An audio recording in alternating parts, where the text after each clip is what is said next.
So I'm going to start with a ponytail. It makes it easier to control the hair, so I don't have to worry about anything that's going on with this, and I can just control this.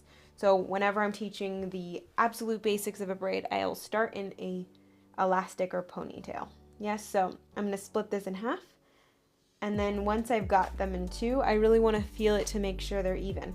If I need a little more on the left, I can move it over.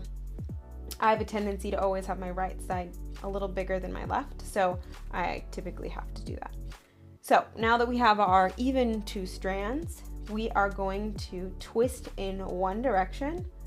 So I'm going to twist this. I can either twist like that, where I hold the section and then flip my wrist and then pinch again, yes, or I can use my finger like this and then hold.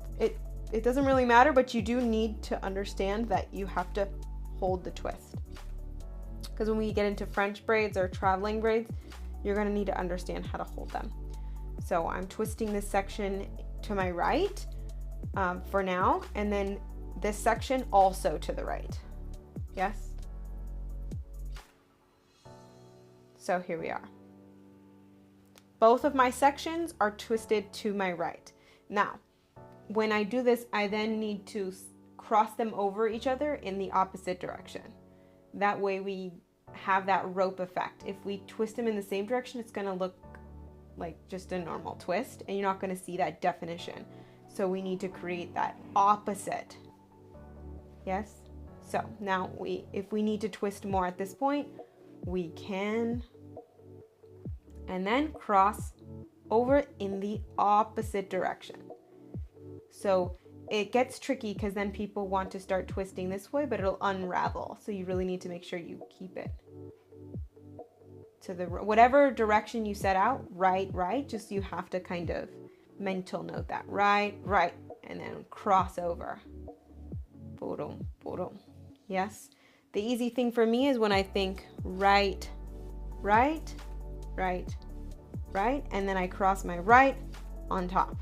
So I think a lot of rights. Yes. Right,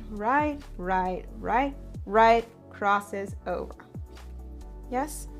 So we can continue that all the way down. And this also can go in the other direction, but you just need to get the mechanics of the twist down before you set out and do a different direction. So now I'm out of screen, so I'm going to stop here. So I want you to practice this as much as you need until it gets really fast and you'll find your rhythm with it. A few things that people do wrong is when I say cross the right over, is that they start to make it look a little funny, like, okay. So instead of them actually trading places where the right crosses over the right, they just make the right travel and they don't do anything with this left side. And then the right starts being the one that's wrapping around the left like this. And it doesn't really create a rope. I mean, I guess it just looks a little weird. So when you're doing this trading places, yes, the right is going over the left, but they actually need to switch completely. Switch. Yeah. So you want to get really fast at this braid so that you can do it. I'm going to do an example without really even thinking about it. Yes, so you just want to be able to go boom, boom, boom, boom, boom. Yes, and we will be showing different variations of this rope braid: tighter, looser, deconstructed, one-sided, French, all those styles. So you want to get really comfortable with this first so we can continue. But there is the absolute basics of a rope braid, and once you kind of get a feel for this braid, move on to the right and the left of this, and it'll just progressively get more difficult. So master this first.